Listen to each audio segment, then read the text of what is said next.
SPC cadet police છું.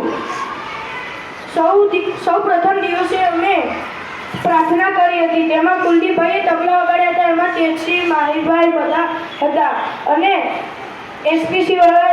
એસપીસીની વિદ્યાર્થીનીઓએ અહીંયા બેસીને પ્રાર્થના કરી હતી. તેમાં શ્લોક બોલ્યો હતો, જાણવા જેવું કહ્યું હતું અને આજનું ખુલ્લા ઘડિયાળ એ બધું કર્યું હતું પહેલા દિવસે. પછી બીજા દિવસે અમે 3D પિક્ચર જોયું હતું. બીજા દિવસે અમે ગેમ પણ રમી હતી. ઇંગ્લિશ સ્પેલિંગ ગેમ હતી. એમાં એક વિદ્યાર્થી સ્પેલિંગ લખે અને બીજો વિદ્યાર્થી બાજુના બોર્ડમાં સ્પેલિંગ લખે. એવી ગેમ અમે રમી હતી. અને આજે અમારો ત્રીજો દિવસ છે. આજે અમે ત્રીજા દિવસે અહીંયા નાસ્તો કર્યો હતો. નાસ્તામાં સમોસો હતો, પછી સફરજન હતું, ઉપર હતું.